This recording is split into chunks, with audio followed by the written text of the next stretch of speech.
Okay, but let me quickly, explain this visualization. The first blue line is this legend that we added there. We said we wanted it to be blue and wanted to call it close price. So you can see on the label is close price, and this color is what? Then blue. The same thing for the 20 EMA, the same thing as well.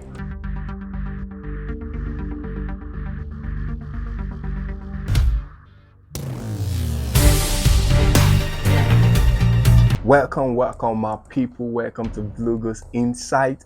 Today we're going to be using Python to visualize the Forex market in less than 10 minutes. Today I'm going to just, do visualization only using Forex data, okay? I'm going to be only using Forex data in this particular video, and I'm going to use Python to visualize it and try to read insight.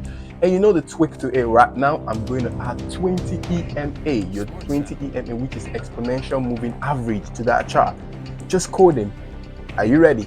Let's get down to it. Yeah, my system, I'm connected to the Jupyter notebook extension, and I'm basically going to be doing the first step, which is going to be importing the necessary modules I'm going to be using in this particular video. So in this particular video, what I'm going to basically do is to bring in the three modules I'm going to be using, and it's just the basic, okay? I'm not going to make everything complicated. Those that are doing data analysis will basically be used to this particular module, okay?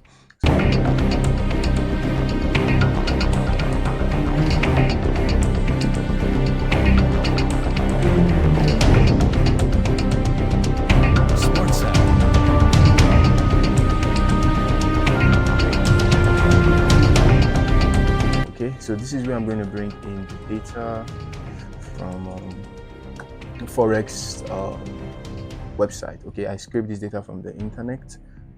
Very soon I'm going to be dropping a video on how I scrape data from the internet and getting these data. As you understand, it's hard for you to basically get them, but I said in my first video, I think when I was saying automation, you can get data from the internet directly. Okay, so I'm going to basically read in the data I just scraped from the internet. Okay, so that is my data directory. Then I'll call the data to bring it out. So I just want to say the first five, how it looks like.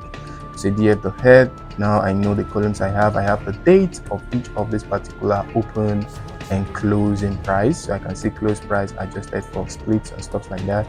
I can see the low, I can see the high, I can see the open. Okay, the price at which GBP USD opened. Okay, so it's getting all fun, and now the next thing I'm going to do to make sure I can use this data set is to confirm, you understand, for missing values.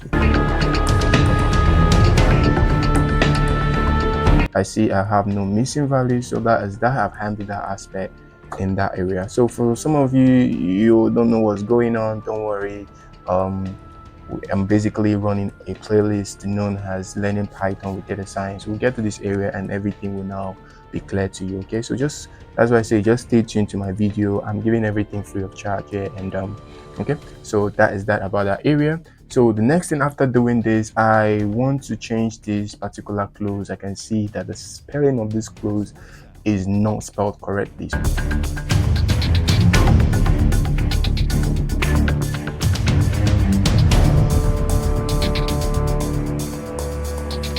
And I run that, and I have this guy change the close, no longer whatever I think it is. Remember, it was giving close price adjusted nice, rename to close, just the name I gave to it.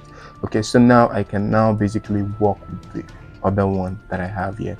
So the things I basically just want to check in this data to visualize it is just the open, the high, the low, and the close. Those are the three things I want to basically check before I now visualize the next thing. Okay, the first thing I'm not going to do is to convert this particular thing to convert the date to date time that the computer knows.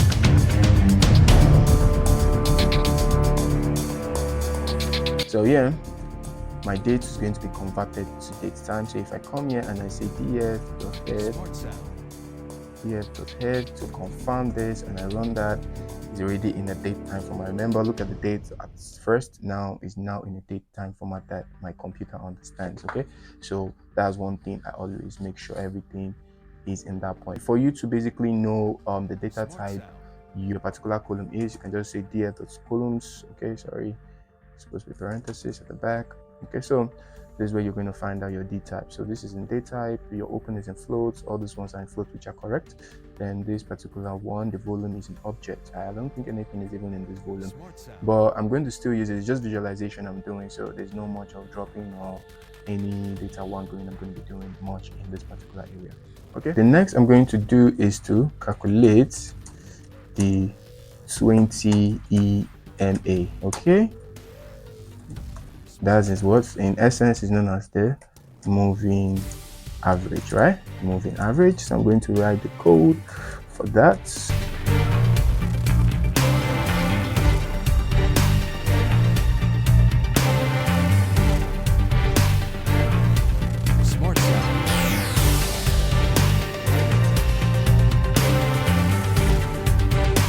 So I'm going to say 20, Windows is going to be 20. Then I'll say just look for the mean. You understand? It's a moving average, right? Look for the mean for me.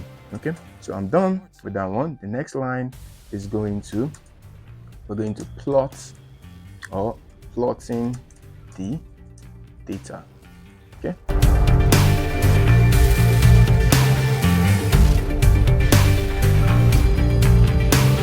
The first thing I'm doing is to set the size, the width, and the height as well. So the first one is the width, while this one is the height. Okay, the 12 is the width, while this one is the height.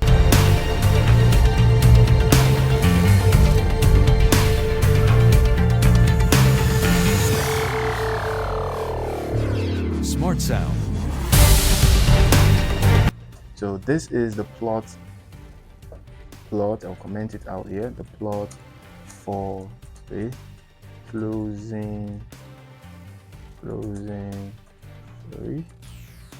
price. Okay, then the next guy here, we're going to say the plot for the moving average. Okay, so average.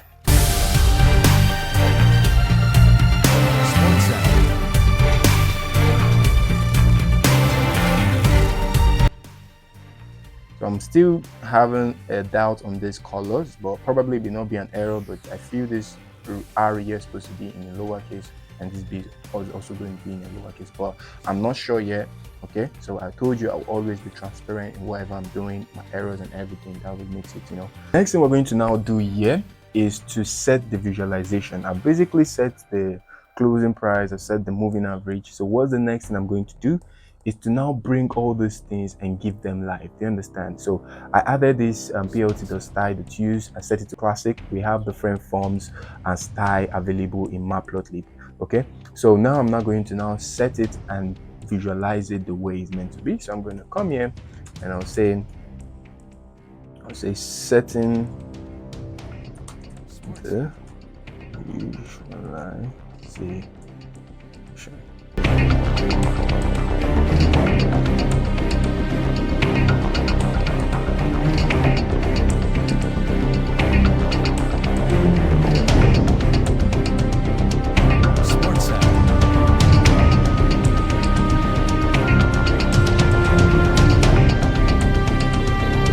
So all this here we've basically set the label, the title, the X label, the Y label. Now let's visualize it the way it's meant to be. Okay, so you can see, voila, we have this beautiful chart here.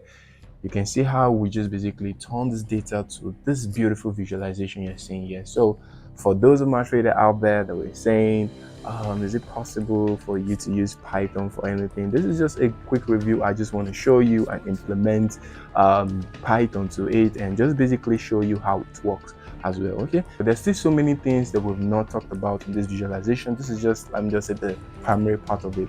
So I'm running a crash course. You should go basically check my videos, my playlist. You'll see Python with data science. Please make sure you go there and you'll see how I basically teach Python step by step, starting from day 1 to day 36. So please go there and watch those videos to help you understand this better. If you're just seeing this video, you just come across your feed, make sure you go watch that video. For those that don't have any idea on Python, I just gave a free course, to my community. For you guys that are out there that need help to understand it better, I broke every concept to the simplest form. So go there, watch it, and subscribe to the channel as well. Okay, but let me quickly explain this visualization. The first blue line is this legend that we added there. We said we wanted it to be blue and wanted to call it close price. So you can see in the label is close price, and this color is what? Then blue. The same thing for the 20 EMA, the same thing as well. So you can see the moving average is just basically the average of the 20 days. You understand, the 20 days